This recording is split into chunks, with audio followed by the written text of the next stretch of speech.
Monday. We are back, Real Sports Fan Podcast. Got a very, very special guest with me, my brother from another mother, Charlie Pinkett. What's good, bro? What's going on, man? Man, good to see you, man. It's good to see you here, man. Good to be alive doing all this time. You know, it's a crazy time that we living in, man. And I appreciate you. Not just coming, man, but traveling and coming. Because, a couple times I told I said, look, I said, hey, man, if you want to do it remotely, we can do it remotely, with everything going on. And then I know you was far, you coming from Delaware, so I was like, if you don't want to come, but I appreciate you letting me know, like, hey, man, I'll travel to talk ball, you know what I'm saying? Basketball, to be back home in the environment, man. I'll come back anytime just to share memories and talk real basketball. That's right. That's what's up. And especially with us, man, like I said, this man, I don't even know the last time we've seen each other, bro. It's definitely been at least 8 to 10. I know. You know what I'm saying? So, like I said before, for us to just pick up like nothing and just start talking again and everything, man. Brotherhood goes a long way, man. So, I appreciate you not hesitating and coming, man, and having you. And we're gonna talk a lot. I appreciate everybody out there, everybody that's live. Go ahead and share and like and tag and comment and all that good stuff. And we'll try to get to some comments as well. I don't have anything in front of me like I normally do, but we'll try to get to that as well. But Charlie got a lot to talk about. We'll get into a lot of stuff, basketball. One of the best shooters that I've seen. Seriously, one of the best shooters I've seen around coming up. I graduated 2003 from Easton. He graduated in 2004 from CSD. So we're going to talk a lot ball today. But first and foremost, is, growing up, when did you first get that love of basketball? What age and how did you first get that love of basketball? Well, I'll be honest with you. There's a picture of me. I was born in January, so my first Christmas, I was barely 1 year old. And there's a picture of my father holding up one of those Fisher-Price basketball courts and holding me into it. He was trying to dunk the ball. So, but I was so young, that they re-gifted it for the next year. But I've always loved the game of basketball. I grew up watching my father play, and I think that his influence on watching him at an early age kind of took a toll on me. And every kid's dream is to be like the dad. So I saw how good my dad was as a shooter, and I came to him. I was in 4th grade. We had just recently moved back to Cambridge, Maryland. I told him that I wanted to play basketball on a serious level. And that day he told me, if that's what you want to do, then we're going to work for it. So it started right then and there, 10-year-old kid with his dad, every day. So. And I like that you said that, you went to him and he said, look, if you want to do it and you're going to be serious about doing it, let's do it. And the reason I say that is because I remember being younger, and one thing I always appreciate about you is your work ethic. Right. Man, you work. You know what I'm saying? You work, bro. Right. Like I don't know if people even back then understood as much as you did, and then now, the kids coming up, they wouldn't be able to know. But where did that work ethic come from, man? It came from him. Yeah. And I want to put to bed the whole my dad was hard on me thing. First let's look at it this. Now that I'm 34 years old and I'm a lot older, the fact that my dad was around is the blessing right there. So whether he pushed me or not, you know what I'm saying, or whether somebody felt like that, oh, you're being too hard on. My father was there for every game, every practice, for all of that for me. Because of his love for me, so I appreciate and I love him for that. But he taught me at a very, very early age, if you want something, nobody's gonna give it to you. You gotta go out and you gotta work for it. And working is not, when you get tired, that's when you're done. When you get tired, that's when you go to another level, and you keep rising. And one thing that he always told me that's always going to stick with me, and even to this day, even when I'm working, my regular job, somebody's always going to be better than you. So how do you approach that? Do you stay the same, or are you going to keep working to get better? So we would practice. We would have our regular basketball practices. And then afterwards, where everybody was packing up leaving, I was still shooting 500 jump shots a day. As an 8th grader, man, I was getting looked at by a CISA coach, Bill Lord, and he took me to the old Mace's Lane. And if it's 96 degrees outside, it's 110 in that gym. It was hot. Yes, and man, we worked from 4 to almost 11 p.m. Wow. And it got so bad that my mom had to come out there and tell my dad, bring my son home. Enough, you gotta get some rest. you know, I always worked. I always wanted to work. Dad, so shout out mom and dad. I love both of them. They're like parents and me. So shout out mom and dad, man. Appreciate that. And I appreciate you even from the get go coming and saying I won't even put that to rest because you're right. When we were younger, I remember. You know, sometimes people make fun like, oh, Charlie, you gotta work out that much, or man, Charlie did tough on him. But like you said, we wanted that. You know what I'm saying? Like I tell people all the time, my dad played ball in high school, but my dad moved away.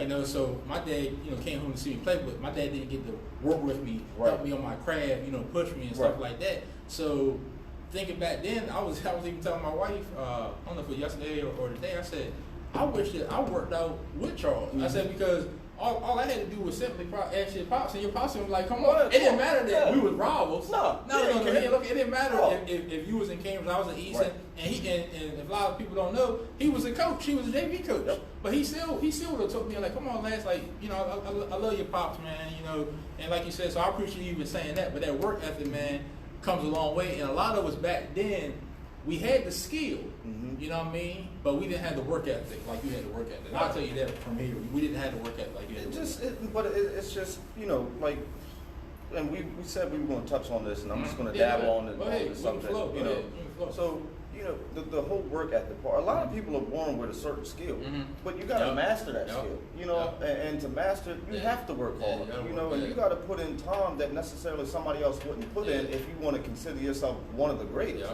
You know, I'll never go and say that, oh, I'm the best shooter in Cambridge.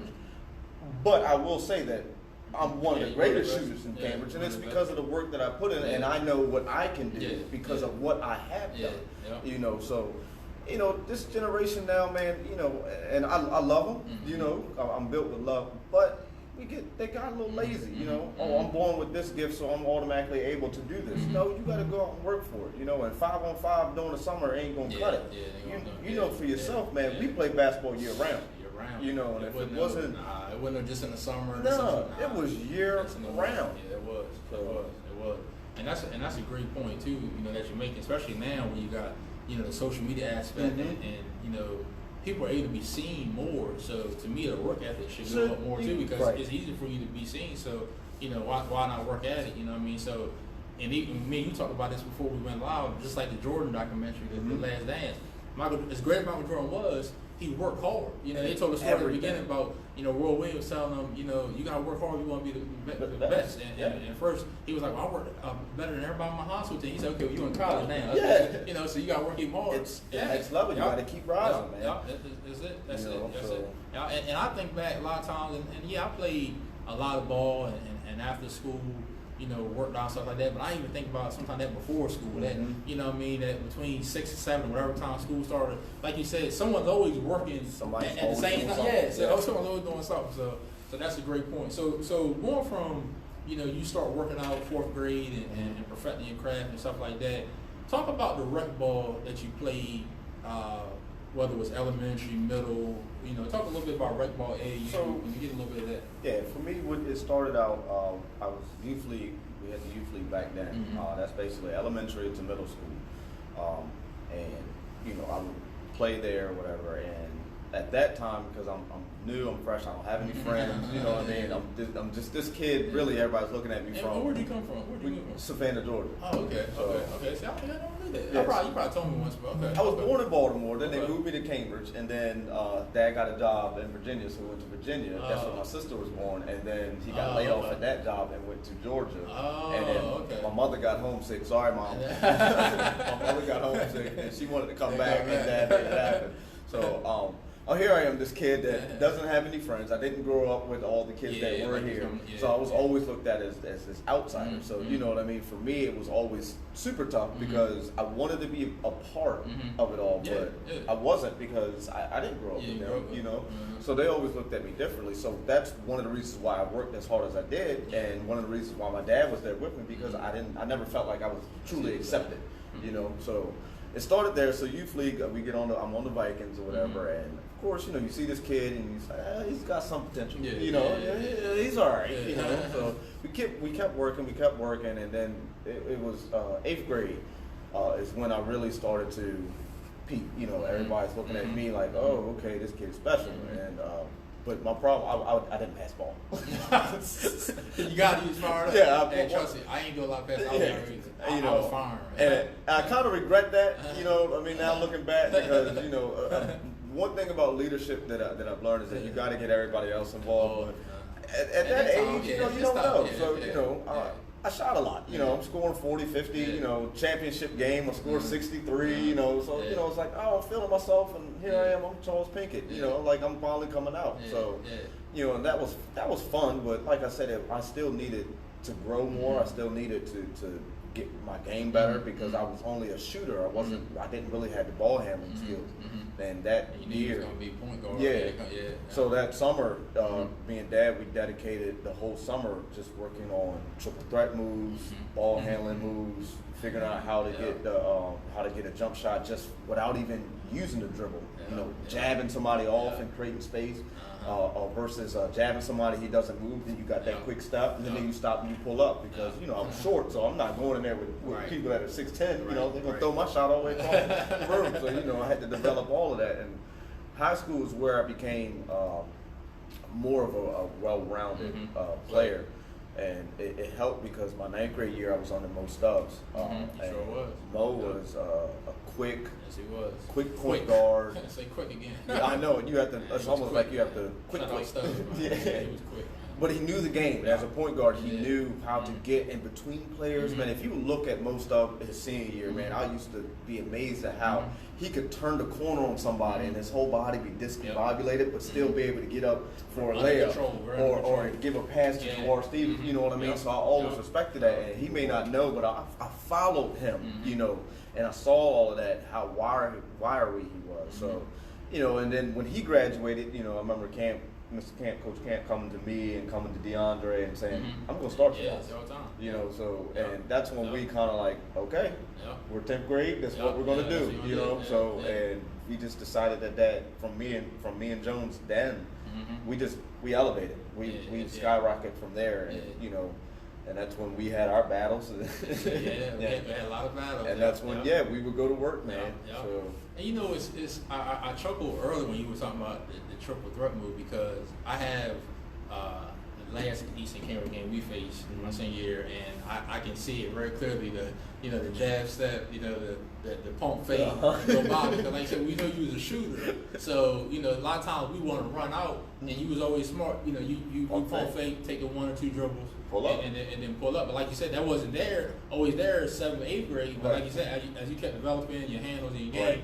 So let's get a little bit, and actually before I even get into even more of high school, 9th grade, I remember hearing about it. It's funny you said 8th grade, because I remember hearing, because you didn't play AAU and stuff with us at first, you know what I mean? So I used to just, be by hearing, whether it was me and Big Ty was always talking, or Gerard, whoever, and they used to always talk about Charlie Pinkett. Like, man, who was Charlie Pinkett? Like, I said, he can shoot, man. Because if I'm not mistaken, did you play for Salisbury for a little bit? Okay, I didn't think I was sure. Yeah, I did. I think Charlie played for Salisbury too. I think that's actually when I first seen. And it was like, but he from Cambridge. So my thing was, why he playing for us at that time, ESAO? You know what I mean? So that was not my decision. I know. That was all about Pinkett. He saw an opportunity with the late great Danny King. Yeah, man, Danny was great. He was a good coach and a phenomenal person. And I actually became really good friends with his stepson Edwin. And me and Edwin really kicked it off as good friends. And so that relationship between him and my dad, Danny King, and my dad started the whole AAU thing. Cause Dad wasn't going to do AAU, but Mr. King persuaded him to get me on his team, and then Dad was always worried about, my son's young, and there's Edwin, there's somebody that he can relate to too, and we kind of grew that route, and then Richard Guy came along. And got me to join the Eastern team. And that's when the fun happened. I was gonna say that's when the fun happened. The friendships was built and all that because, and you made a good point too. And Real Sports Fan Podcast, appreciate everybody on the live, everybody commenting, all that good stuff.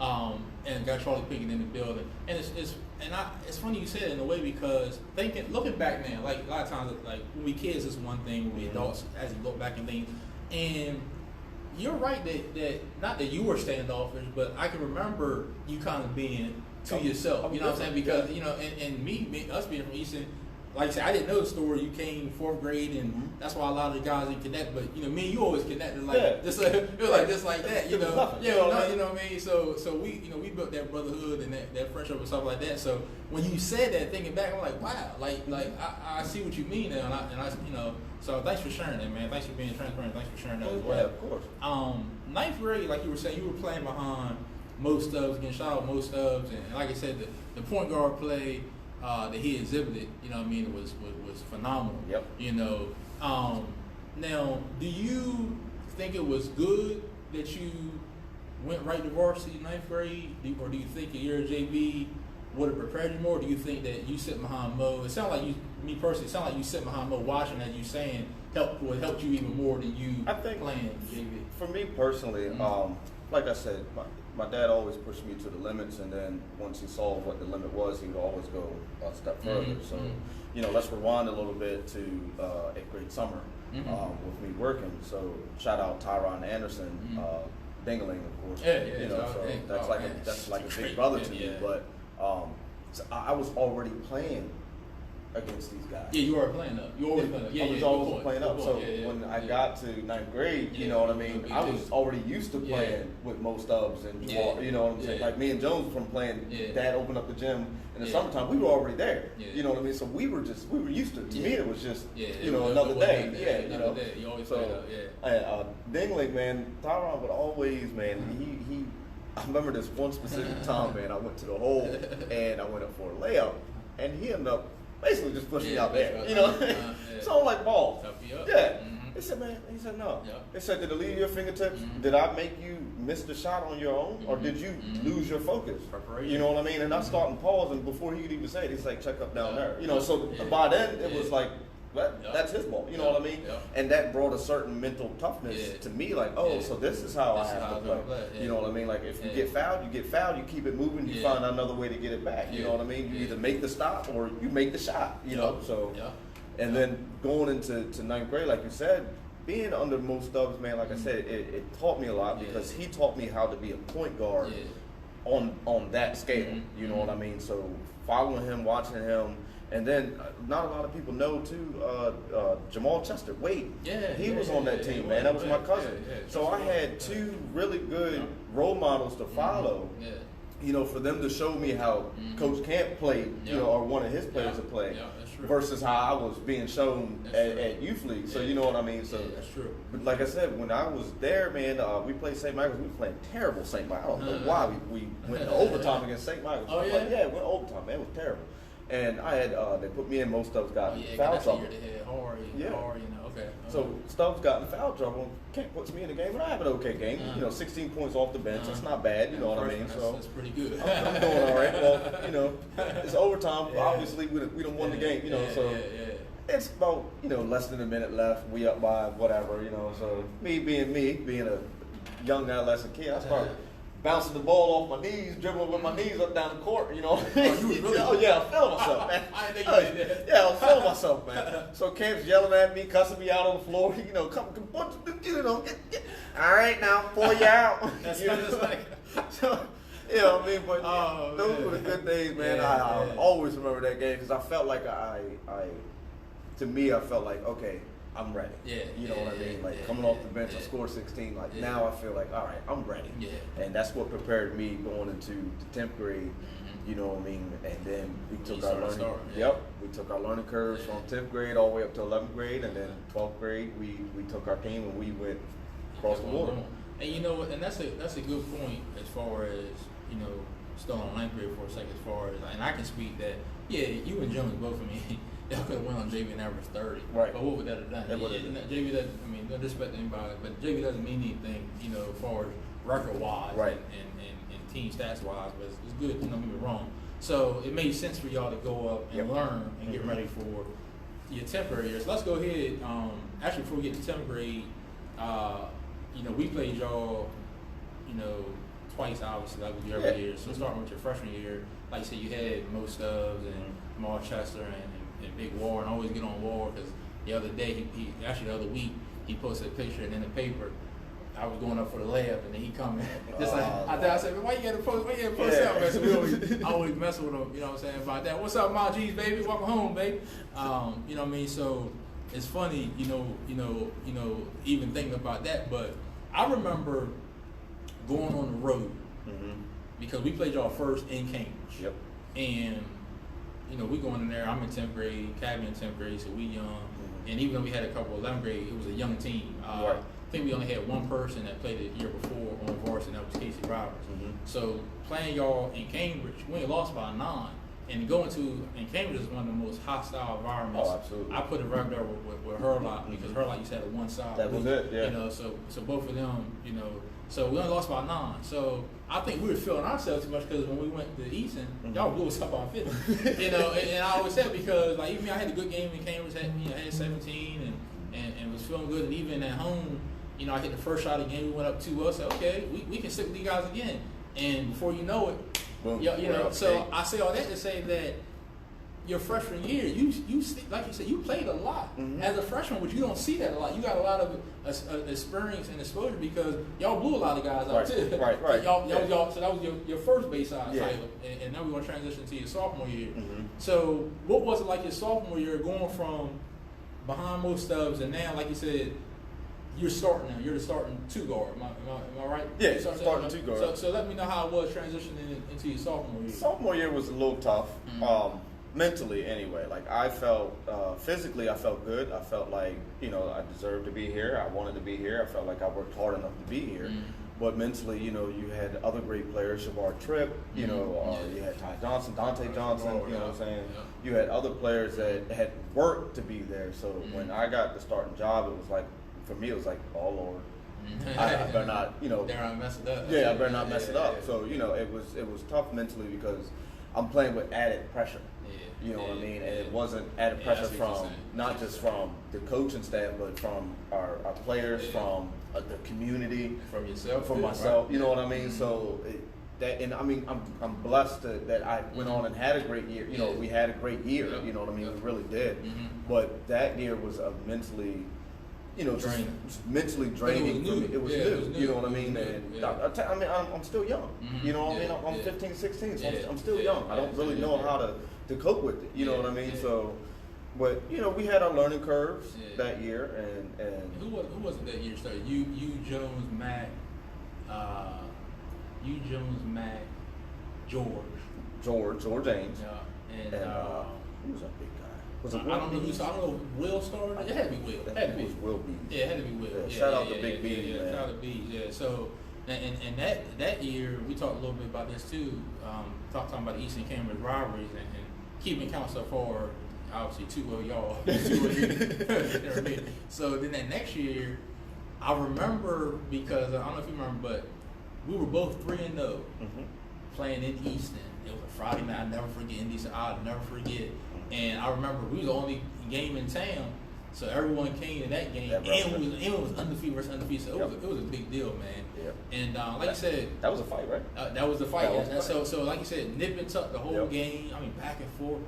Y'all make a run with a couple of chances to take the lead. We didn't take it.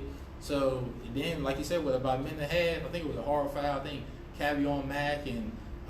Got texts, and then next thing you know, bottles were being thrown in the crowd, people fighting. So so we didn't get to finish the game. That's what I hate because there was still a chance for us to win the game. I think the score was like 67-63. Yeah, that's what it was. Yeah, so that kind of made me mad because I'm like, and some of it was our people. I'm like, y'all messing us up. They're the ones up, so we didn't get to finish the game. So then we go to Cambridge. And it was kind of the same thing. Okay, we played y'all good home, man. We come in confident. I know I was kind of had a great game in Easton, 27-11. Went to Cambridge. I had a solid game, but we lost by 20. So y'all, we lost by 20. Y'all there. So again, 4 Charlie, 0 me. If y'all count out there. So then going into your junior year, which is my senior year. Personally, me, I would say. That was one of your better teams. I would say your freshman year team with Jawar. I mean, they were just hitting shoulders above. Right. But just so your junior year, what was your mindset going there? Because you've been on varsity a year now, I was on varsity for 2 years. So for 2 years now. So you're starting a year now. So now you're probably going in real confident. So now I got the confidence level that all right. I to me basically I shut up all the critics. You know what I mean? We had a great season. I did my job. I had my mistakes. You know what I mean? Second base I did what I was supposed to do. So here we are. Here I am a junior, and it's like, okay, there's a torch, Charles. So run with it. You know what I mean? And so, and like you said, that was I believe that my junior year was probably one of the most talented teams that we did have. So we were ready. You know, I think that we were all ready, but at the same time, I think when it came down to crunch time, you know, it's said like this in the Michael Jordan documentary. When you haven't won, you're not used to winning. When you haven't been a champion, you're not used to being a champion. So you don't know what to do in those championship times. And that year, I don't think we all knew what we were doing, you know, that year. I mean, we knew we were winning, but when it came down to get over the hump, you know what I'm saying? Nobody's ever been there. You know what I mean? So we didn't know, like, oh, this is what we're supposed to do. You know what I mean? Like, you know, so our mentality, me personally, I just thought, like, I could even say myself, close game for a champion, I didn't know.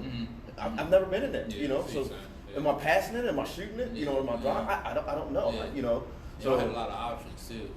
Right. So I mean, it made it a little tough, and you know, and we were nervous. You know, we were good, but you know, we're good.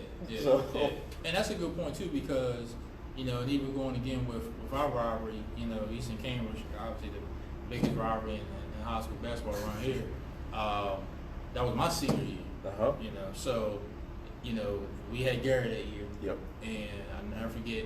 The only thing that made me mad was we played y'all, ended up playing y'all the second or third game of the season. I don't know why it's slipped me now. We played North Carolina first. I think it was the second game of the season. But we were supposed to play y'all like the fourth game, but it was a snow. The snow messed us up. We got real bad. So we did, man. It was a couple years. We didn't even finish some games. We didn't even do the Bayside championship. The Bayside game, and we didn't play against Hurlock that year or Kent the second time. So going down Cambridge, we wasn't ready for y'all because we hadn't played with each other. You know, that was a new team for again, me and Cabby, you know, sophomore, junior, now senior year. And now we feel like it's really our team, but everyone was new coming on. So, you know, implementing Gary into what we had. We wasn't ready to go in there. So, again, we lose by 20. I never forget, as soon as the tip happened, D. Jones take one dribble, boom, dunk, and fall. That was it. And that was it from there. And then I remember, I think we even cut it to 9 and like the fourth, and then y'all went right back up. You know what I'm saying? So coming to Easton, Jones was hurt. Jones got hurt in the Christmas tournament, right? Jones got hurt in the Christmas tournament, and then we didn't have Gary either, so we were pretty much, I guess, even, we could say. And that was a game. I got that. I had to get you over sometime to watch it. I got that game, and that was a battle. And I don't know if you remember, but y'all was up 10 with probably about 5, 6 minutes left, and that's when Cabby got hot. And that's when me and Cabby went back. Cabby went back and forth. You had like 17 that game. He had a good game. I played solid that game, and then we ended up winning by 1, but it was nip and tuck. You know what? It was nip and tuck. You know what's so funny about that game, man?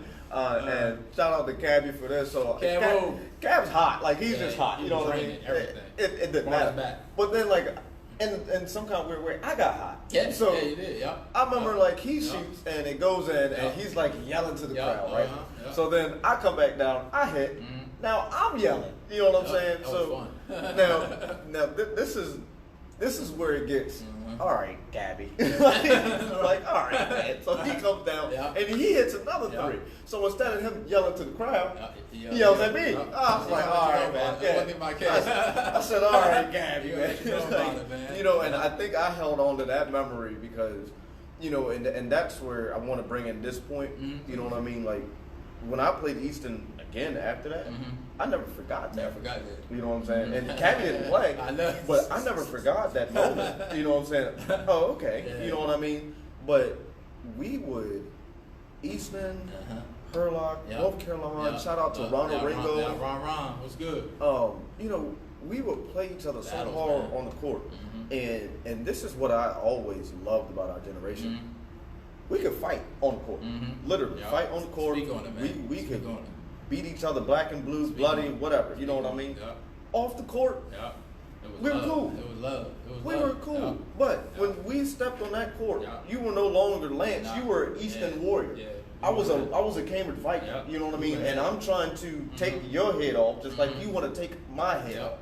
And we were okay with that. You know what I mean? Like, man, I'm glad you said that because, like, even now, and I wouldn't even say now, like, let's say LeBron and them are around our age. So let's say, like, so sometimes people are like, well, they can't have friends and still play hard on the court, but you can. And first of all, they did it back in the day. Because Isaiah and Magic, they were all friends. But when they got on the court, it was a different story. It was the same with us. And you're right. We went at it. We didn't look at each other like, oh, that's my boy. No, we went at it. Like you said, you're right. But after the game, and maybe we weren't after the game. Maybe it was the next day and we cooled on. Yeah. But it was love. It was always love, man. It was always love. You stepped on that court, man. You know, and this is one of the reasons why I don't play my son one-on-one.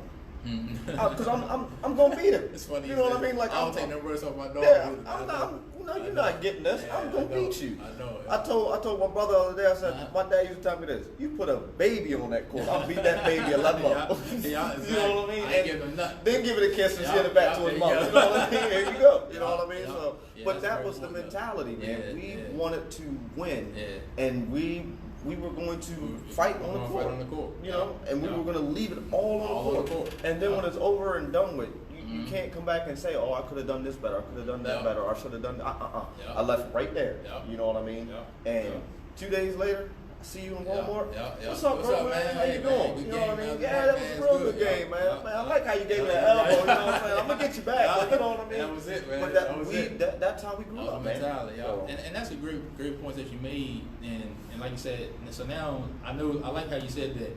When Cabby got hot that game in game, we finally got a victory on Cabby. But you thought about that next year, I did. Which your senior year now. I'm out of high school. Cabby's out of high school. So y'all play Easton first in Cambridge, right? Y'all won that game. You remember what y'all won? Because I didn't go there. I don't remember. Yeah, I know y'all won that game. Yeah, I remember the home game in Easton because I was there. Talk a little bit about the home game because I was telling Charlie. Before we even started, shout out to everybody that's watching that. I remember them being down in that game late. Because Easton was, shout out to Rex. I actually sent him the article the other week. He had 24 in like 7-6 games. He played great. And I remember Easton was up 1 with like 2 minutes left. This guy right here, I don't know how he got open, why he left him open. This guy hits a 3 to put him up to 56-54. I know the score and everything. I read the article. 56-54. Brendan gets a deflection. Jones gets it. Two-hand dunk. Y'all up 4. You go from that. I think Mar got it still after that. You know what I'm saying? But like you said, y'all 4, you, Brendan, Mar, and Jones. Talk about that 4 y'all had your senior. Y'all was special. I remember seeing y'all, whether it was in regular games or even in the All-Star game, y'all put on a show. So let's talk about that 4. It was 4 men right there. Well, not to leave out Jam, because he was our center. So he was our 5th center, and I'm appreciative of Jam because he stepped in at a time when we needed a center. You know, what he hadn't played basketball like we did at that time, and that wasn't his fault. You know what I mean? But me, Brendan, Mar, and Jones, we had played with Richard Guy for years. You know what I mean? So that's a good point. We had already knew that's a good point. what we were doing. And I tell you one thing I remember, especially playing. So Pops, we would be up on the team, right? And we love man-to-man. So we would go man-to-man regardless. So Camp would say, all right, 2-3. So I remember this one game, me and Mar wasn't having it. We got you down on the ground. Let's go ahead and put our foot on your throat. Like, let's make you remember that you will never come and beat us. So Mar looks at me, I look at Mar, and I think the first thing he said was, I'll go first. And I said, I'm right after you. Mar put pressure on you. He went up full court and guarded the play, full court, all the way down. And then the next play, it was my turn. And that's how we did it, to the point Camp said, all right, y'all out. You know what I mean? Like, it was enough. I mean, but we had grown together from AAU all the way up into our senior year, and we may not have been the most talented team, but I compare us to the Detroit Pistons when they had Chauncey, Tayshaun, Benoit. They were a team. We were a team. And we knew. I love Brendan. Like, Mar knew that I was going to be on his right side. He knew Brendan was going to be on his left side. He knew that. He knew that if a play happened. Jones was going to shoot out. Yeah. You know, he was going to play defense, but he was going to shoot. Yeah. You know, we knew where he was going to be. It was one particular time, man, where it was a fast break, and I'm catching the ball from Mar, and I knew Jones was behind me, so I throw it right between my legs, man, and he gets a dunk. You know, we just had that chemistry. We knew each other, man, and we loved each other to this day, man. You know, when I see and talk to Mar, you know, and I see D. Jones, man, you know, those are my brothers forever on that court. That's lifetime memories that you're never going to take those memories away. Right. Talk to me a little bit more about, you know, playing with Jones, because Jones is arguably he is one of the best that's come from the shore. You know, look at his accolades, you know, making the first team all 4 years, or three of those years, right. Not including his freshman year, first team, and senior year got player of the year, player of Bayside. Probably would have got it. I don't want to say this. I know Shavar got it his senior, but he probably would have got it if he was playing them. But you know, y'all definitely kept it in the fan. But let's talk a little bit about playing alongside Jones. Jones was it was like a right left punch with me. Good Hawk. POV. I knew Jones could take it to the hoop. Mm-hmm. So, and like I said, Jones was a special player because he could get into different gaps and finish strong. For the defense, you know what I mean? And his senior year is when he really broke out and became D. Jones. You know, before he was just DeAndre. My bad, Jones. You was just DeAndre. When your senior year, you came out, you were D. Jones. You know, it was an unstoppable force, and it was always great to play alongside him.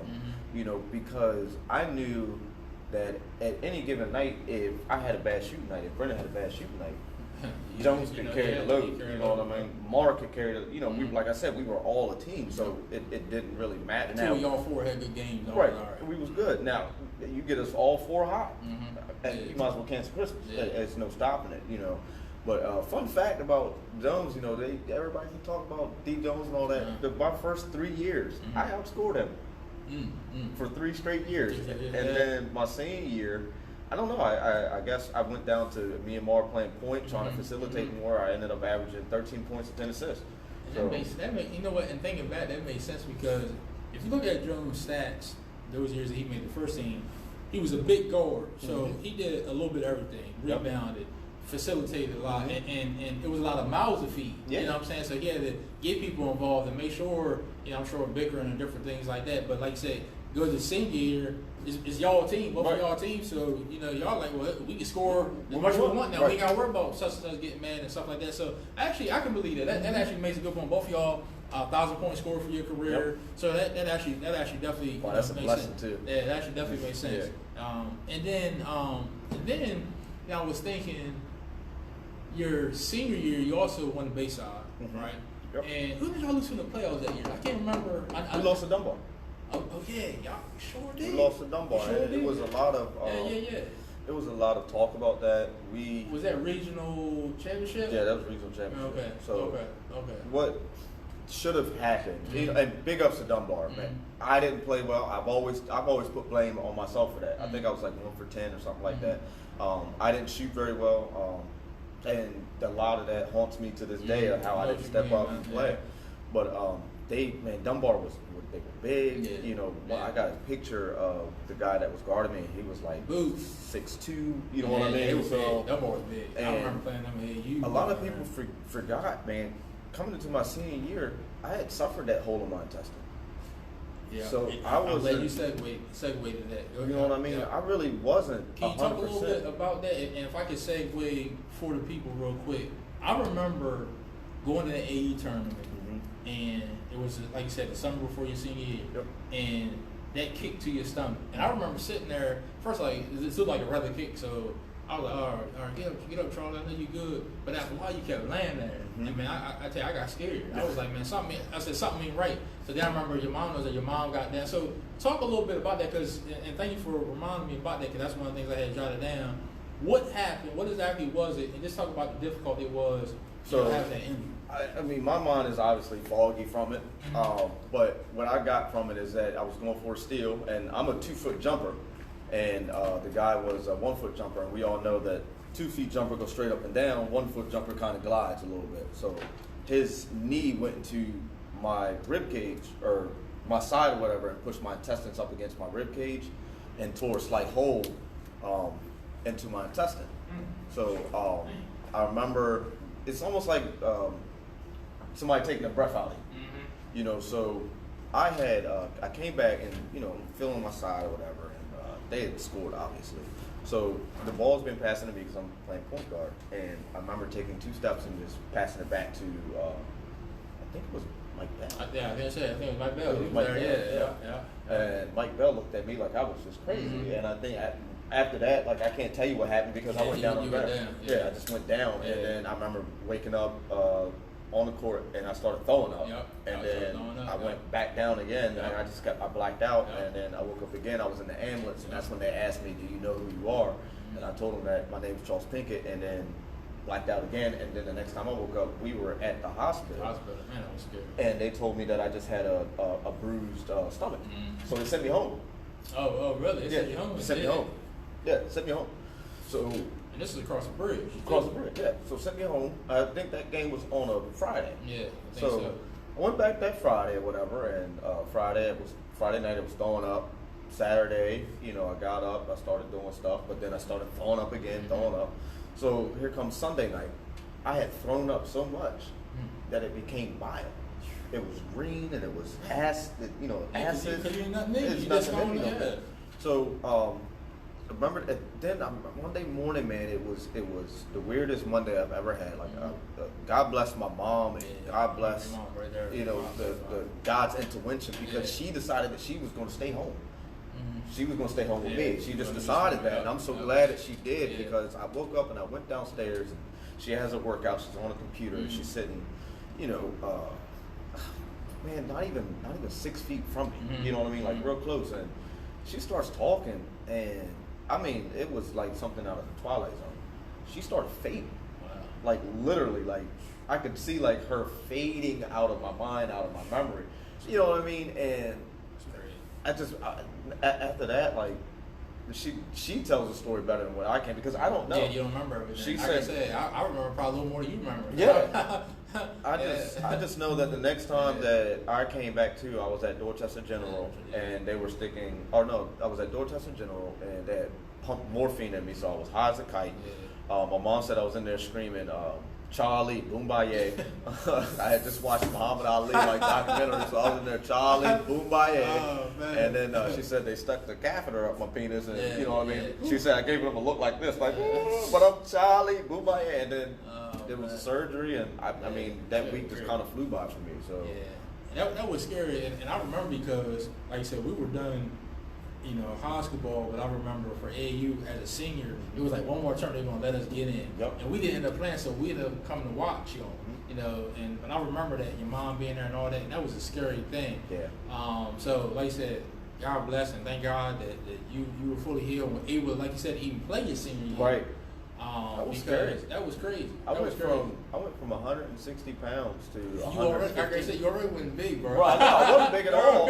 So like you said, I was 115. Yeah. So you had to really kind of. You know what I mean? And I couldn't do. Did you feel like I said? Did you feel like yourself your senior year? The whole year? Did you feel like yourself, or no? I didn't. I knew, because of my work ethic. I knew that I missed months, and it showed. I was a little slower. My foot speed, everything, my rustiness for the game was a little off, and then against St. Michael's, man, and see, this was another untold secret that nobody knows. I fractured my foot. Really? I had a fractured foot my senior year too, and I kept playing. And it was crazy because some practices, man, like they were practicing and my foot was in the ice bucket. You know what I mean? So I had to have it wrapped and everything, man. My senior year just was really tough for me.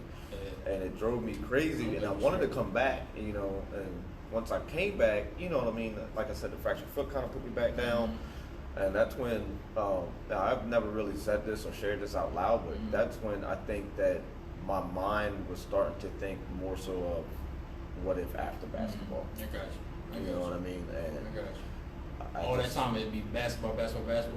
I want to, do good, make the league. After that, you start thinking about.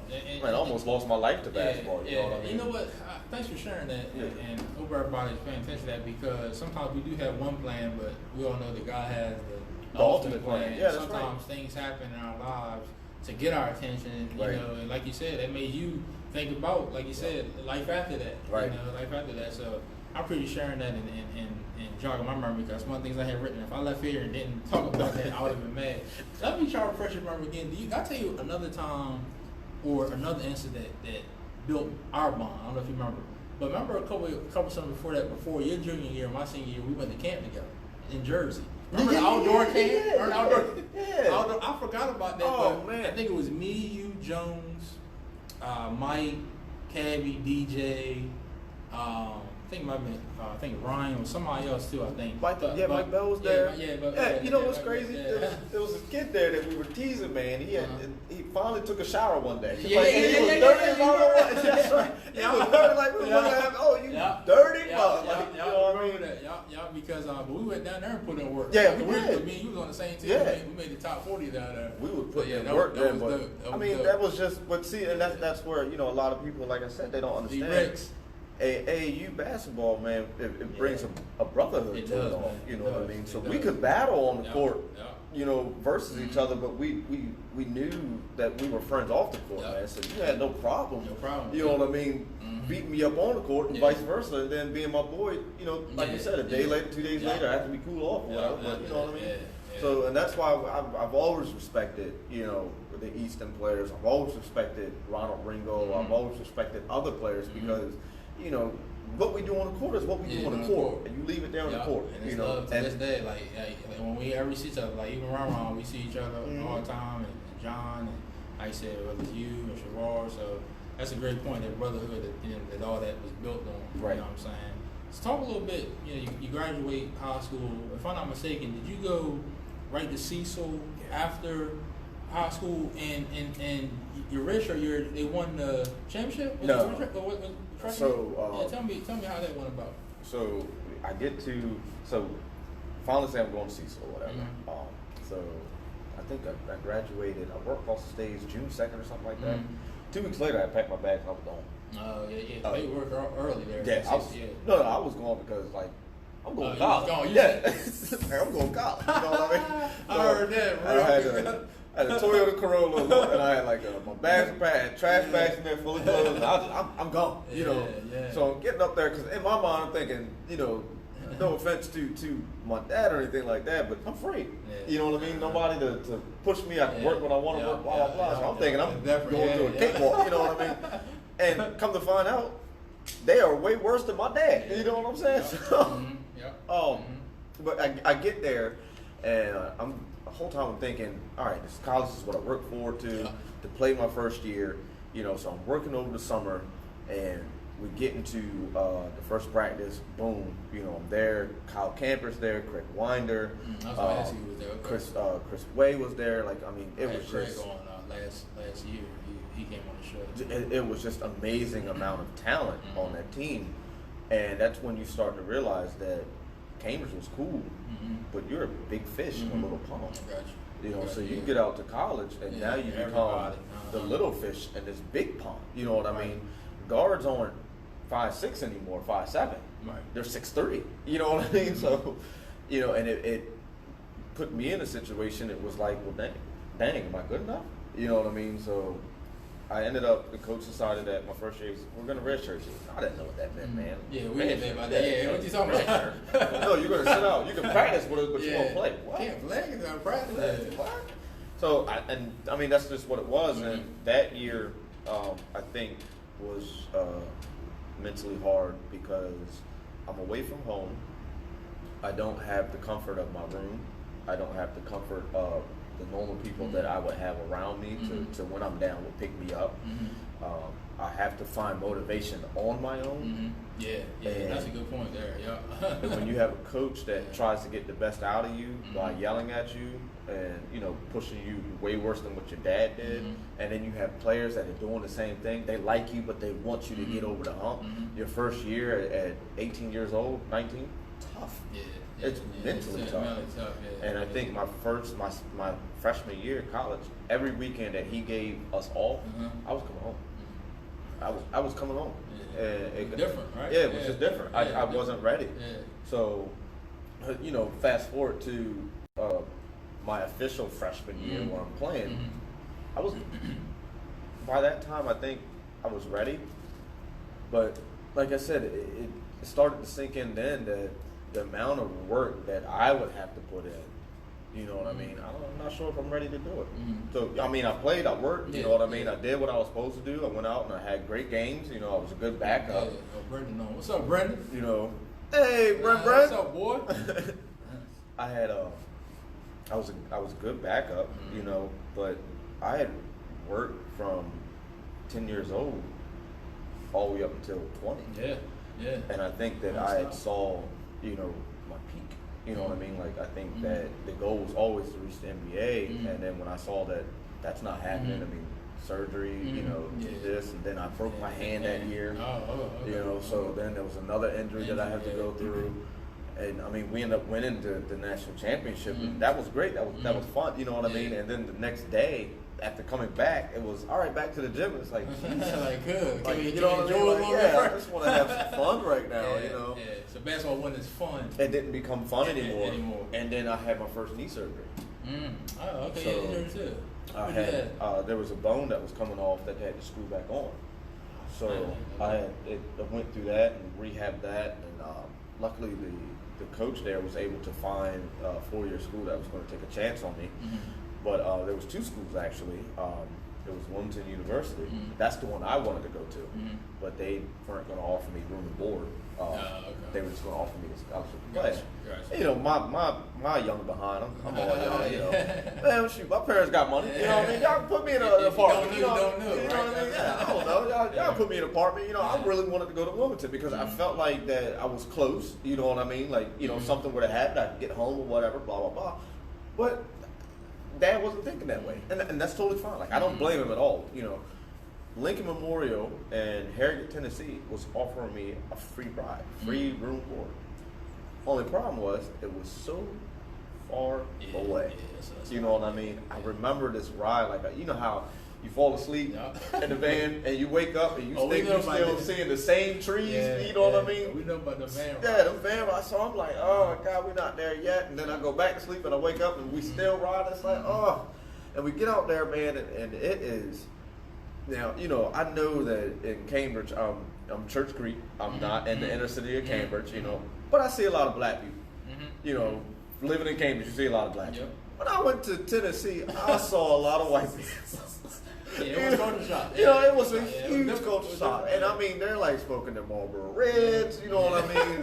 You know, so it was like, for me, it's like, wow, you know what I mean? Like, they having free clinics for people coming out the woods, coming down. I'm just like, oh man, I don't know if I could do all this, you know? So it's hot, you know what I mean? So I get there, and that's when the alone factor set in. So we on that the Tennessee subject. So this is the crazy part.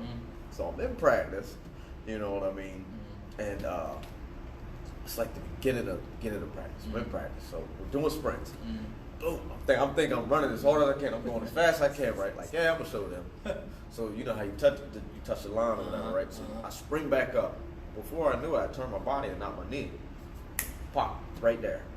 I heard a pop. So as I'm in pain now, you know, can't really bend my knee or whatever. Had to get surgery. Tore my meniscus. So I'm laying in my room now after the surgery, whatever. I'm laying in my room now and can't play. Nobody to talk to. You know, bored on Facebook. That's when Facebook first started jumping. You know, TV was boring. I didn't want to play any video games. I'm literally just sitting in my room. You know, looking at the wall. What am I doing? So I ended up calling home, and I talked to the only person that I knew that I could talk to. It's my dad. And for the next couple months, I talked to him every day. I mean, it was everyday conversation, and me and his relationship, our bond, got so much closer. You know, because like I said, back when I was a kid, I didn't understand why he would push me so hard. So a lot of times I didn't resent my dad, but I was always wondering, why are you so hard on me? You know what I mean? When I'm doing what you want me to do, why are you so hard on me? And then I didn't understand it until now that he was only making me the best player that I could be. So when I went down on that surgery and I'm laying there, then that was the only person I could talk to. You know, and I remember him telling me, you know what you got to do? You got to work. You got to get better. You know, and you sound just like it too. You know what you got to do? You got to work. You got to work. You got to get better. You got to get into the gym. So I started getting into the gym. I started working, doing what I was supposed to do, and it was around Christmas time. You know, I'm back. As a matter of fact, I hit a clutch shot. Yeah, so I'm feeling good about myself. You know, I'm like, all right, maybe I can do this basketball thing. So, you know, I'm getting in there. We're in practice. You know, and it's right before Christmas. We got a tournament coming. Boom, I'm all ready. Don't know what happened. I got tangled up with another player in practice and pulled this arm back like real bad. And I just remember it was like I don't know if it was dislocated or what, but I couldn't move it. You know, I couldn't move it. Things just start piling up. Yep. And so I remember and I kept playing, man. So I'm basically playing with one arm. You know what I mean? So I mean, look, my shot went from this to this. Like I'm, you know what I mean? Like, you know, and I'm still hitting these shots now. So I'm like, I'm in pain, man. It's almost like tears coming down my eyes because my shoulder is just in so much pain. So practice is over with. I get looked at by the guy, and he said, "Yeah, I think you might have torn something or stretched something real bad." So I'm like, So I'm like, "What about the game?" He's like, "We don't think you're gonna go." So I said, "Okay, so what am I gonna do?" He said, "Well, instead of riding with the team, how about you just go home?" So I said, all right. I mean, I hadn't seen my family in so long. It's Christmas time. Yeah. So I said, okay, cool. So I come home. You know, I just come home. And Dad picked me up, and here I am riding back with him. And he's getting a phone call from the coach. Coach says, we're going to take a scholarship. He's not coming back. We don't want him back. So I said, okay. You know, he looked at me and he said, "That's crazy, based off an injury, though." Yeah. Like, that's well, what I mean, you gotta look at it. It's 2 injuries within 6 months. So, so now I without incriminating myself, I decided that I decided I was gonna go out. I was gonna go see my brother Lim, and we had recently talked about this. And when the coach said that, my dad went into immediate. Don't worry, son. I'll get you somewhere. I went into. This is an opportunity to leave the game behind. You look at another way. Yeah. So I ended up going to Sheedy's. I went to Sheedy's. And sorry, Mom and Dad. I got me a 40 ounce of Coke 45. I drank that, and I'm sitting there talking to Lim. You know, we're just going over everything. I forgot what me and him were talking about, but my mind was just in the way of how am I going to tell my dad I don't want to play anymore. I just didn't want to play. That was a conversation. Ooh, it was tough. So I got another Coke 45, 32 ounce then. Yeah, so I'm pretty much tipsy. So tell them, all right, man, I'll talk to you later. And I go home, look my dad in the face. He's like, son, I done got a lot of schools, and I think they're gonna be good for you. I said, Dad, I don't want to play no more. And I got tears in my eyes, and you didn't want to disappoint him. Right, I didn't want to disappoint my dad. You know, because it wasn't just my dream; it was his too. But you know, it just basketball just wasn't fun anymore, and I lost that competitiveness to play competitively fun.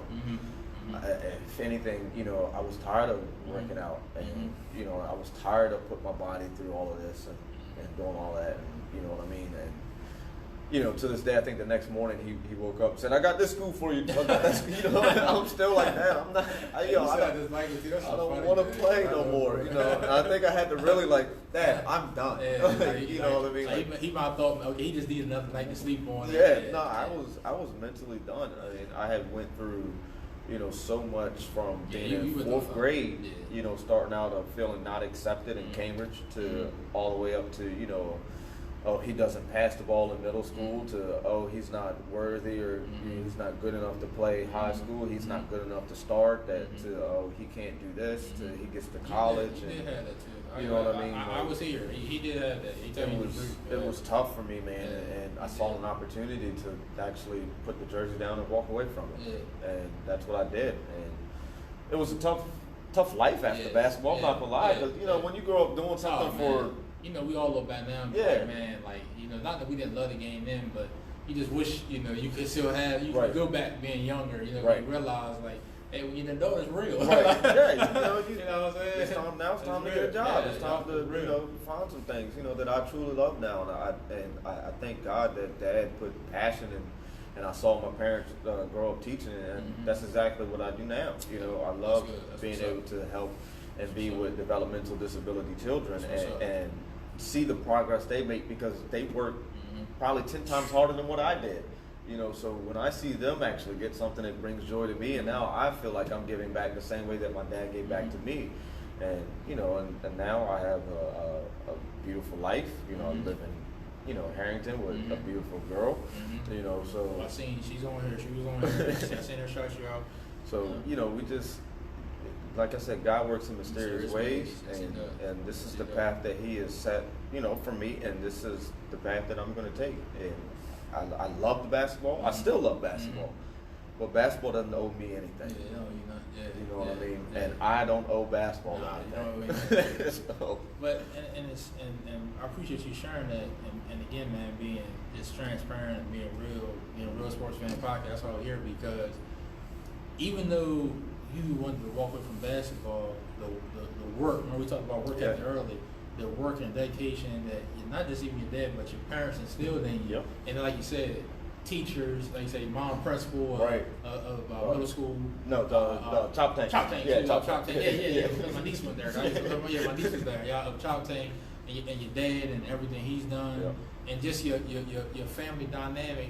Just talk about, we can really close soon. Appreciate everybody listening, but talk about just a little bit more, just your family dynamic, because like you said, both of your parents, teaching system, dad loves sports, sister was nice and bald. Right. Just talk a little bit about just the family dynamic and just how y'all been there for each other. Well, but to start off, I will say this: we weren't the perfect family. Nobody is, though. Nobody is, though. This isn't the Brady Bunch of Cambridge. You know what I'm saying? We weren't the Huxtables of Cambridge, man. Yeah. We had our ups and downs as a family. Yeah. Man. We you got kids that are trying to become adults. You got parents that are trying to grow as adults. So I mean, there's always obstacles that we face, but we face them as a family. So it was always, my mom knew basketball, but she wasn't that into it. Her thing was support.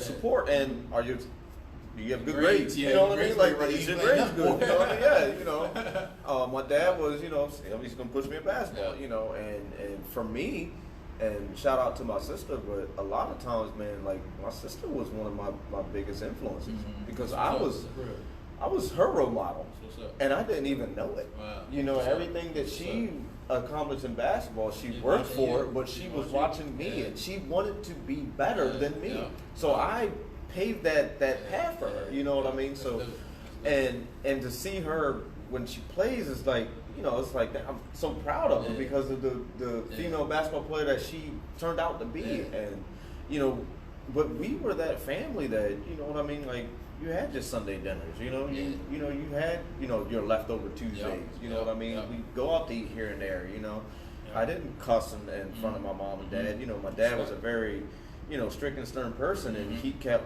structure in our life, and that's what we had. If he told you to be home at 10 o'clock, then you better be home at 9:55. You know what I mean? Always be early, never be late. My mom was all about making sure your schoolwork was done, getting your books and stuff straight. Being studious, being a student. And then, like I said, I had my sister who was right there, and my grandmother. Man, a lot of times, I was blessed to have to be around my great grandmother, my great grandmother, my grandmother. You know what I mean? I was really blessed to be around them as well, and to see that. You know what I mean? That's how I envision life now. I envision having me being in a household with my wife, my kids, having my grandmother there. Having her grandmother there. We're just doing. The family that I knew how to grow up to be, you know what I mean? And creating that family love that we are one. We're all one, you know what I mean? So when one hurts, we all hurt. When I cried my senior year after losing the Dunbar, they all cried, you know what I mean? They all told me that they were proud of me, but they could feel my pain.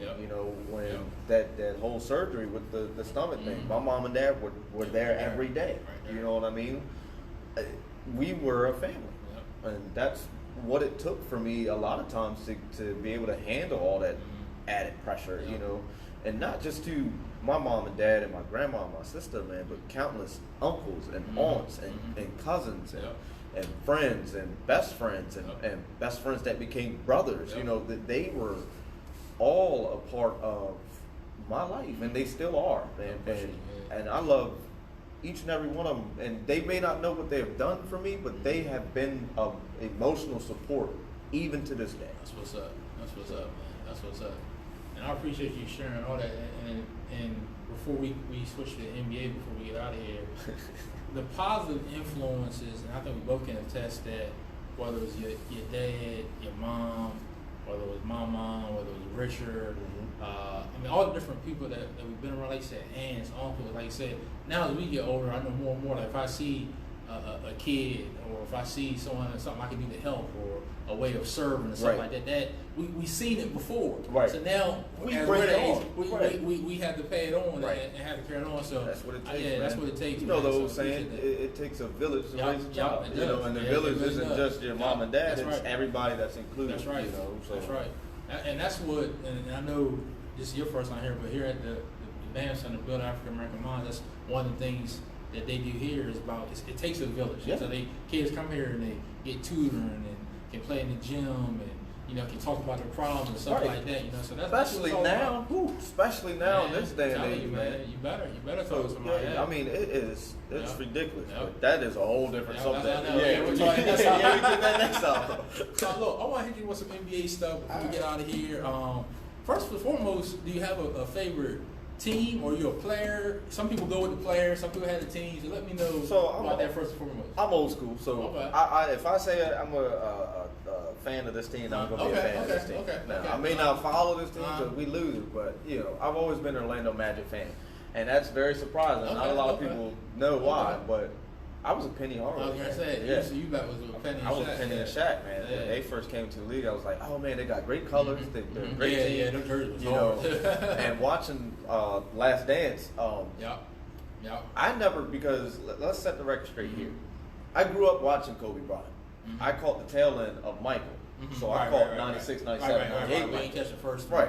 I had no idea Horace Grant was on the Bulls. You know, from 91, 92. Being a Magic fan, he was on the Magic. No, he was a Magic fan. But that's when I really started watching basketball. You know what I mean? So that's cool though. But yeah, I'm a Orlando Magic fan. Ever since Dwight Howard. Oh yeah, Jameer Nelson. Oh yeah. Okay, so even Ito Turkoglu. Tough time. Okay.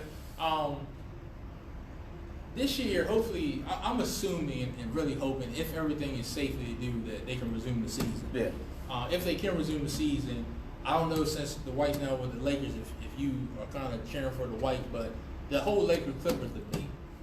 Who's the best team in LA? If you had to choose one of them to win it, who would it be and why? I'll put you on the spot. Yeah, you put me on the spot now. Now this one, everybody, like, I gave a sob story how like I was all hurt and everything. Now I'm going to get death threats. You know? Get him off this. Get him out of here. It's tough. LeBron James is an absolutely phenomenal player. Probably the most athletically gifted player we've ever seen in the NBA. 17, still going. But, and this is what's going to get me. I believe Clippers. Trust me, it's a lot of Clippers people that say that. So trust me, you're the only one. I think Clippers, and I think that because I think the Clippers are just an all-around better team with a better coach. You know, I think that they are more of a core. You know what I mean? Core team that can get it done. You know, in crunch time, and I'm just not sure about AD's health. You know what I mean? It's a lot of factors that go in with the Lakers that, you know, we just don't know about, you know, but so you think overall, because I know from a coaching perspective, you know, definitely Doc, you know, over Vogel, you know, but from a player perspective, do you think, because I look at it like this, I think the Lakers are deeper, but I think the Clippers rotation is better, like their top 8 or 9 guys. But I think when you have LeBron and you have AD, as good as Kawhi is, I think those two are better trumps PG. You know, I always say PG is a better 2 than a 1. Right. I think they trump them, but I think those two can give them over the hump a little bit more than Paul George and Kawhi. Well, see, this is the thing about that. Yeah, I believe that AD and LeBron can get them over the hump. What's up, Al? But if AD isn't on or LeBron isn't on, who's going to be that player? But okay, so I see what I see how you're going, because if I say to you, if Kawhi or Paul George, you're going to say, what about Lou, Marcus Morris? Yeah. But I guess I look at it like this too. The way LeBron plays the game, more magic than Michael. Yeah, I don't want to get into that debate. Yeah. Oh, geez, I'm just tired of hearing. Well, we know who the GOAT is. Yeah, Mike's a GOAT. Yeah. But I'm tired of that debate. But the way he gets people involved in attacks, I don't want to say Kenny have a bad game, but it's a little different than the 07 LeBron, a young 22 LeBron versus now. A 2011 LeBron. It seems like he can get his. A bad game for LeBron would be like 24 points, 8 assists. You know what I mean? But and that's a great game. That's a great game. and I see what you're saying, though. It's going to always come down to the role players. Yep. The Danny Greens. Right. Those guys. They end up putting up now Markeith Morris, and we never got to see Deion Waiters. And guys like that. But Avery Bradley, guys like that. So I get it, but I just think when it's all said and done, I still think LeBron has a little bit more to go. And also, listen, if you don't get it this year, I don't think you get no more. It's going to be hard. Right. It's going to be hard. Because them boys young with the Clippers. Yeah. It's going to be hard. Well, not just that, man. And so you got to factor into this, and nothing against Frank Vogel, but this is his first time. First time if he get to the finals, right. You know what I'm saying? He had some good Indiana teams. He had some good Indiana teams. Didn't have this type of team. And he's going against Doc. Yeah, he's going against Doc. You know what I mean? So, coaching, as we saw in The Last Dance, plays a huge factor in the game. And you know what? And I love Doc. What's up, G-Ville? See Gary on here. What's up, Gary? Don't get me wrong. Doc, I love Doc. And anytime I see a black coach, I love him. But and they might get me out here, and I'm going to say this. I think Doc's just a little bit overrated. I'm going to tell you why. I might get you. The Boston team only won one. They should have won more. Boston team only won one. Fact. The Clippers team was a lot better than people give credit for. They had the meltdown. I know people always thinking about the meltdown against the Rockets when they was up 3 games to 1. Yeah. And then in Game 6, they was up like 19 points. And do that. Yeah. But if they even go back a year before that, they should have beat the OKC Thunder, and there was 2-2. Should have went 3-2, and they, so I just always say Doc could make more adjustments, I think, than he should, and he's getting off to me with that one ring. To me, that's just me. And I'll give you props on that. It does seem like that. The Celtics team though that Doc coached were old. Which ones? The 2010. The one. They went old. They went old. They got older. They went old. They was in the early 30s. They went in there like they hold us back. Coming out in a wheelchair. Yeah, you know what I mean. He pooped on himself. I was just talking about that yesterday. Yeah, he pooped on himself, man. With James. I was just talking about that yesterday. Man. The old can't hold his bowels. But 2010, they should have won too, though. I know they didn't have per game 7. But they were, again, up 10. Yeah. So if we say they old like this, but they was up 10, should have closed the deal. Yeah. Had Rasheed then, But like you said, that's here or there. We can go back for we got who do you think is the best player in the game right now? Is it still LeBron? Is it Kawhi? Is it Greek Freak? It's not Greek Freak. And I'm not saying that, out of spite. Some people think since he's the MVP, he's the best. That's not me. Okay, so to shut that down, what was it, 92? Yeah. Charles Barkley was the MVP. 93, 93, Charles Barkley was the MVP. And Jordan was still the best player. Right, thank you. Yeah. So, I think it depends on, when you go to the best player in the league and the best player all time, I think there's a lot of categories that factor in with that response. Like I said, LeBron James is an extremely gifted, talented player.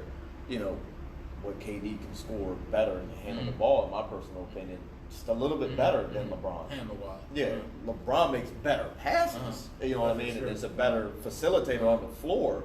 But if I'm going to ask somebody to score, if I need to score at the end of the game, I'm not going to LeBron. I'm going to KD. You know what I'm saying? So for me personally, 5 years ago, it was LeBron. When KD, it depends. Right now, it's healthy KD. Yeah, right now it is LeBron. We'll see when KD gets back. Where's Kawhi? Some people think Kawhi got LeBron now, not me, but some people. People are saying that because of the nostalgia factor of Kawhi. Kawhi is I'm going to score and then I'm also going to play defense. They love that factor of him, but what they forget, he's just like Michael Jordan, blah blah blah. He plays offense and he plays defense. Wait. Michael Jordan also did that, but was a leader. Kawhi's not that type of leader. You know what I mean? So he's not mobile. Right. I mean, if I had to go right now, Kawhi would be top 5. Top 5. Yeah. Okay. Now, it don't sound. Let me ask you this one question, and this you can just. I know I'm putting you on the spot. Where does LeBron? And I'm gonna have a show like this, and I'll definitely get you back on. Where does LeBron rank right now to you all the time? And you don't have to be exact, because again, but I'll put it like this: Is he top? Would you put him top 10, definitely all time, or top 5? Like if I say he's Mount Rushmore right now, would you say Lance you crazy, or would you say? I wouldn't say you crazy. I wouldn't say you crazy.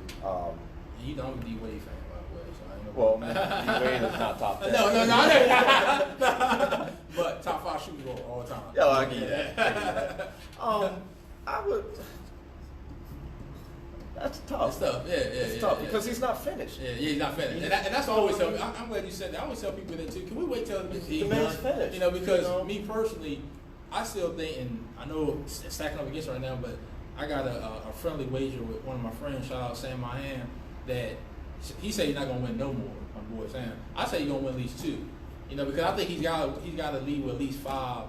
Right now, ESPN did a ranking. He's number 2 all time. You say you want to lose 2? That's what ESPN. I might double down on that bet. Yeah. Well, I only got to take the one if he wins at least 1 more.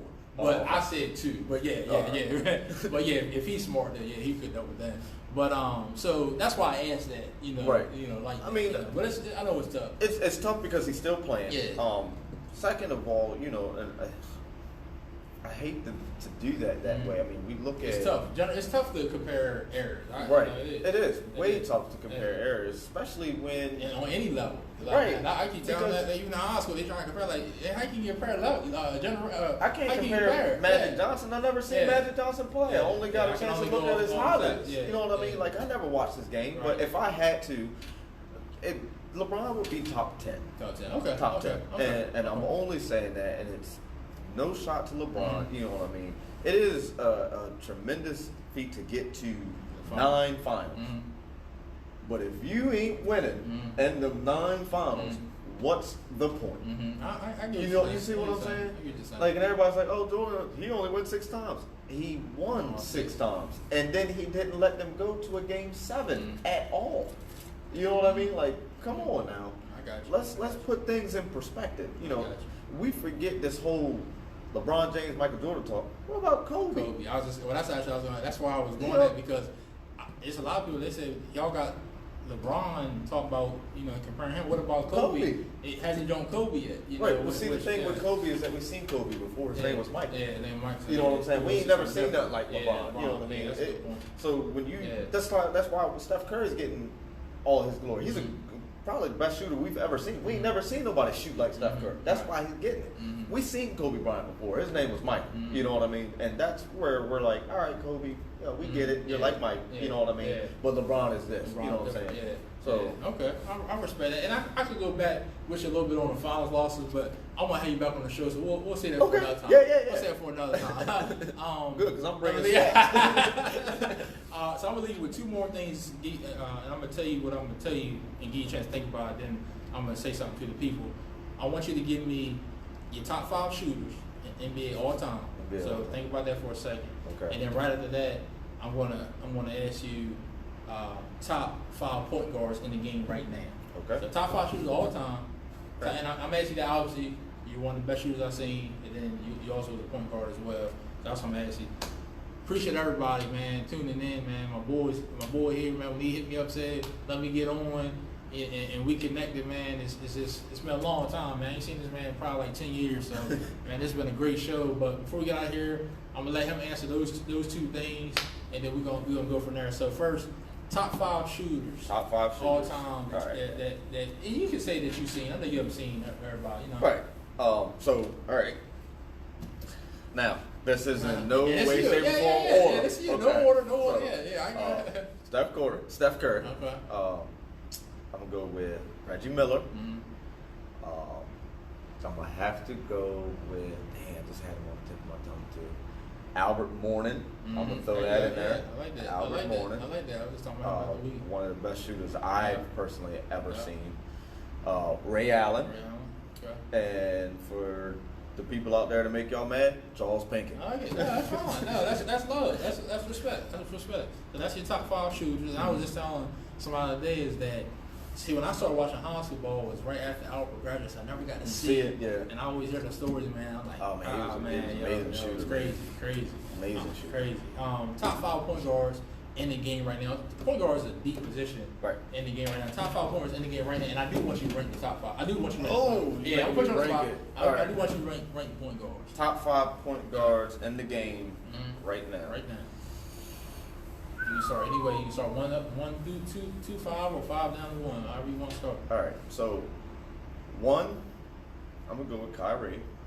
Kyrie number 1. Kyrie number 1. Handle wise, scoring wise, facilitator 2 when he can. I might should have said that. You might want to get some comments in I there. know. We'll get some now. Number 2. And this is really gonna mess people up. Chris Paul. Okay. He's a true point guard. He is. I'm a CP3 fan. Yeah, he's a true point guard. 3, Steph Curry. So 3. Yes. We gonna get to that. Go ahead. I'm getting some heat to it. I don't care. Hey, he handles the ball. He can shoot the rock. You know what I mean? Boom, boom, boom. And I think from there, you know what I mean. I think it's a toss up between who you like. You know what I mean? I think from that aspect, because who's truly a point guard. So I'll throw some guys out at you. Russell Westbrook. No, I don't like his game. He's not top 5 point guard though, Charlie. I mean, he's a top 5 point guard. Is he a point guard? He's a point guard. He came in the league as a point guard. Sure? Even though he was at UCLA as a 2, when he started the league as a point. Those 3 I just named can shoot. Can Russell shoot? But you know, point guard, that don't matter. Because Mark Jackson shoot for the face. He seen him last night on the thing. Hey, but he can hit more than Russell Westbrook. No. And he ain't forcing them. No, man. So you don't think Russ top 5? I know you don't like him, but you tell me Russ ain't top 5. No, wait. I like Russ. I don't like his game. Okay. I don't like. Even though he play hard. He goes 110%. Okay. But so you just don't consider him a point? No, I don't. Do you consider Harden a point? Because I don't consider Harden a point. No, he's not a point. All right, Harden's not a point. I just checked because you read tell me Harden was and Russ. No. Those aren't point guards to me. They're not. They're better. You know. Yeah, they're better with the ball in the hand, but that's because they just want to go one-on-one score. That's not a point guard. And I guess some other people I could throw out there. I mean, obviously you got the Drew Holidays, the Morants. I forgot about, but they think about Ja, he's young, so we don't know, his capability right now. And when you think point guard, I mean, let's be honest. When you think point guard, it's not too many pure point guards out there. It's not too many pure. Right. That's why like the CP3 thing. He's the last pure point guard. So, but if we're going off of not being pure, then yes, Russell Westbrook is top 5. Yeah. But I guess, man, I got to come back to you before we close out of here. I appreciate everybody. We're going a little over, but this is good. This man drove a long way, so we're going over. Bro, Steph Curry is 2-time MVP, 3-time champion. Like you even said, the best shooter of all time, has changed the game. Sometimes I say for the bad, because you see these kids out here, they start shooting threes. At least when me and you shot 3, we started in and went out, or But But Kyrie's better than Steph Curry? Is it because the shot he hit over? Is that what you saying? No. Because I'm gonna put this out there. And Boston didn't go well. He won League Cleveland at the end, didn't go well. Right. Before LeBron, he didn't win. Got to Boston, they look better since he left. Got to Brooklyn, they were winning when he was hurt with Dinwiddie. So that's why I say, how would you consider him the best over Steph or Chris Paul, if you in that matter? Well, I mean, right now, Kyrie's game, as far as a talented game, to me is overall better. He can beat you off the dribble, you know what I'm saying, and do it with ease. He's the best finisher and point guard finisher. Point guard finisher. He floater, left hand, right hand, whatever you want, high off the glass. Right. So, and we know Kyrie's talent. I mean, it's one of the best. You know what I mean? Steph. I love Steph, you know what I mean? And I've always considered myself the Steph Curry before Steph Curry, you know what I mean? So I love Steph Curry. But a lot of times we forget, like, I think Steph has a lot of help too. Kyrie has done, Kyrie's only been with, LeBron? He's only been with LeBron. You know, when he was in Boston, he wasn't a great leader in Boston, but he was still doing his own work. You know what I'm saying? He's at Brooklyn right now, and he's doing his own work. KD ain't playing. But you know what I mean? Yeah, KD ain't playing, but you know that he needs. Cause you even talk about KD. He needs KD. He does. He needs to be the two. Kyrie needs to be the two. I get that. I get that. Now, but if I come back to you with Steph a little bit, now remember, yeah, Steph had KD recently, but before that, everybody wasn't talking about Klay Thompson. Everybody wasn't talking about Draymond until they started going. It was Steph Curry. So that's right, but I'm saying, and then 2 MVPs, one unanimous. You can't take that away from him. Not at all. Like man, I'm not taking none of his accolades away from him. You just prefer Kyrie more. Is that what it is? If I had to choose who I want on my team, I want Steph Curry. Okay. Oh, okay. You know, I want Steph. Okay. You know what I'm saying? I mean, okay. But if I'm saying who's the best, I'm thinking Kyrie. And Kyrie don't get people involved out there. I know. I love Kyrie too. Don't get me wrong. Like you said, I know, but I love Kyrie too. But I'm yeah, scoring, I feel you. and Kyrie can play a little bit better defense. Put it in the comments what y'all think. We're gonna get out here. Put it in the comments. After it's all done, trust me, we'll get on Facebook and look at it. We're gonna come back and debate. Yeah, we're gonna be back. Trust me, this is gonna be the long. Because next time, we'll do all NBA and we'll put a lot of stuff out there. I want to touch a lot on your personal work. I know the trial and tribulation you went through and the hard work stuff you put in and everything. So. Man, I appreciate it, man. Man, this is fun. Man, this is fun, man. Again, man, thanks for coming, all the way from Delaware and wanting to come hang with your boy, man.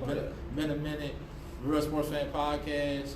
Appreciate everybody listening. You want to say anything to the people, man, before you get out of here? Man, I just appreciate all the love. You know what I mean? Keep listening. Follow Lance, man. He's doing a phenomenal job. Appreciate it, man. And I can't wait to get back on the show. Leave some comments. I'll be glad to talk to you guys.